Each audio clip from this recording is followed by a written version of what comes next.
neza na neza intambara ntigitangura hano mu gihugu cyacu ca Kongo. Ivyo umuhari M23 umaze imisi wikoza bigiye gushika ku musozo. Ayo n'amajambo wazalendo bamaze imisi bariko baravuga. Perezida Tshisekedi nawe yabyerekanye mu buryo bweruye. Fata gatebe wicare ubane natwe muri kino kiganiro kigufi ubone neza ingene Perezida Tshisekedi yiteguye kurandurana n'imizi umuhari M23 mu gihugu ciwe ca Kongo maze uburere bwose abusasakazemwo amahoro mu kanyisase.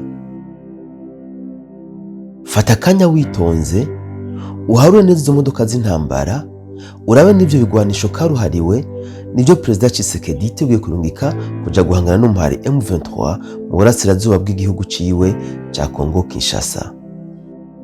Ingabo nyinshi zanonoseye vy'urugamba zivuye mu mihingo itandukanye y'igihugu ciwe nizo Perezida Tshisekedi yiteguye kurungika mu burasirazuba bw'igihugu guhangana n'umuhari M23 kugira ngo ashobore kurandurana n'imizi. Izo ngabo mubona zanonoseye vy'urugamba nizo ziteguye kugenda ziherekeje ivyo bikoresho bigiye guhangana n'umuhari M23 mu burasirazuba bw'igihugu ca Kongo. Hariho n'izindi ngabo zirenga 8,000 zamaze gutanga urugendo ziherekeza mu burasirazuba bw'igihugu ca Kongo kugira ngo zihangane n'uwo muhari M23. Izo ngabo zirenga 8,000 nyinshi ziriko ziraca mu nzira y'amazi aho zica mu gihaga Tanganyika kugira ngo zerekeze neza na neza mu burasirazuba bw'igihugu ca Kongo aho za gusanga izindi ngabo ndetse ziri kumwe na wazalendo. M23 ni isuganye bikwiye bisa nkaho intambara igitangura mu burasirazuba bwa Kongo niko Perezida Tshisekedi avuga.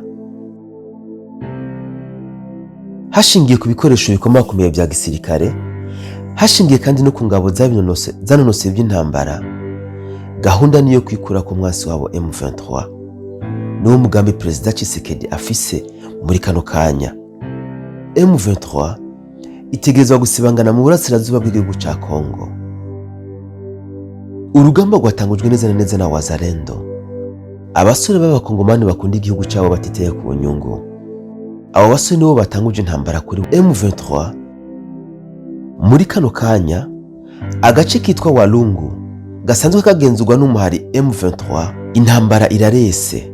Kuva ejo wazalendo batanguye kugaba ibitero kuri uwo muhari usanzwe ugenzura ako karere.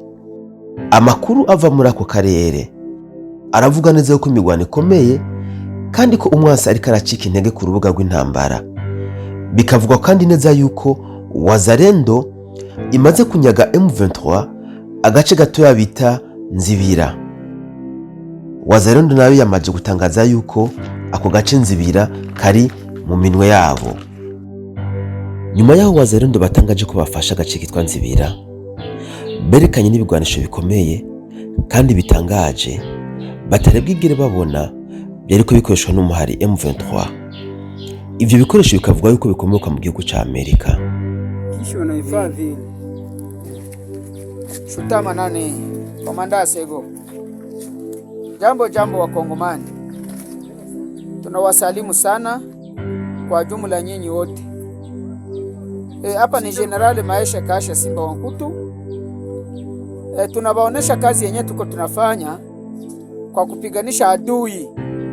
Jana siku ya 6 tulipiga adui jana Bwaungu na Burale.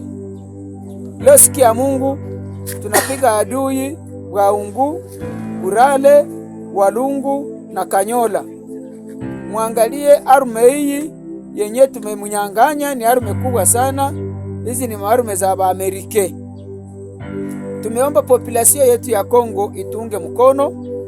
Tuko tayari kubambana na adui.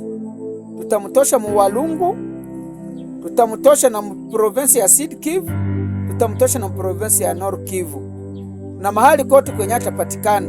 Wazalendo babonekanye ku nshuro ya mbere ko bakoresha n'amabene gihugu, aho bari ko barabashimira bababwira yuko intsinzi yabo ihagaze ku bene gihugu, kukabana ko bari ko barengera inyungu zabo bene gihugu.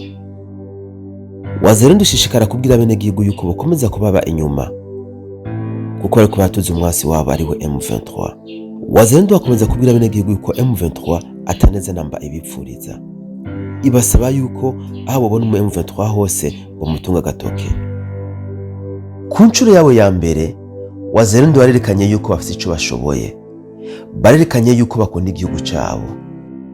Mu kanama k'umutekano Wazalendo yakoresheje abenegihugu bo muri Nzibira, yababwiye yuko abo mu muhari M23 atari abakongomani kandi badakunda igihugu cyabo. Ari nayo mpamvu Wazalendo yafashe ibigwanisho kugira ngo ishobore kubatuza ku butaka bwa Kongo.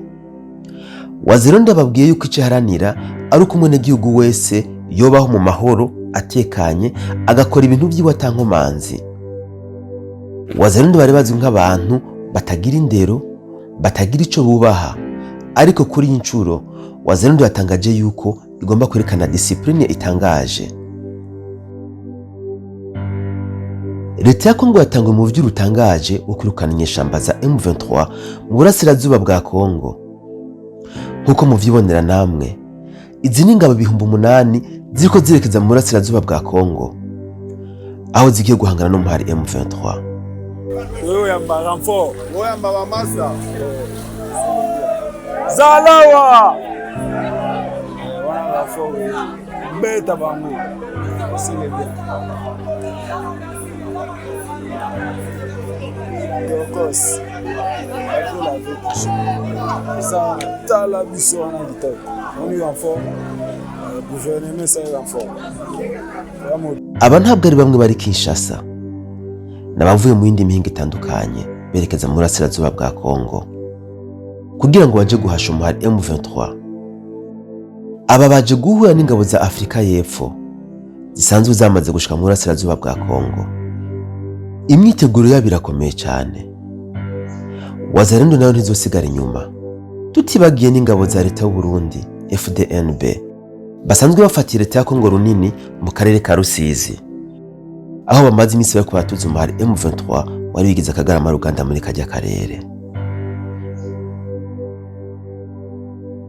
FARDC yamirije RDF ngo na vya bindi byo kurungika ingabo zabo ngo bagiye kurondera aba FDLR bihagarare. Baraye babonye amareresi bariko barakina, aho babesha ngo naba FDLR bafashe, kumbe n'ubeshi bwabo bitwaza misi yose. Leta y'u Burundi nayo ihagaze magabo, ivuga yuko imipaka yabicungerewe neza, ngo nubwo imipaka yana igihugu cy'u Rwanda isanzwe yugaye, ngo ariko umutekano waho umeze neza cyane. U Rwanda gongeye kandi kuvuga yuko bikigoye cyane ko Kongo ironka amahoro mu gihe aba FDLR bakibarizwa muri ico gihugu. Ngo nimba FDLR itarashobora kuranduranwa n'imizi muri ico gihugu, igihugu ca Kongo ni gicire birarura nticiteze kuronka umutekano muri kino gihe.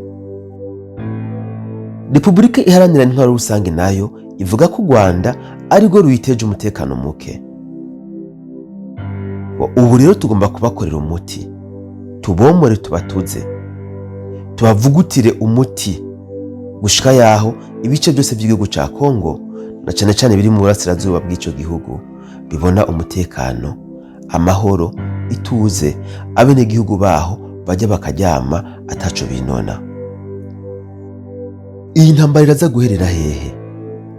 Ko bino bihugu byose biriko birahiga byerekana ubushobozi bifise yuko kimwe gishobora kumira ikindi.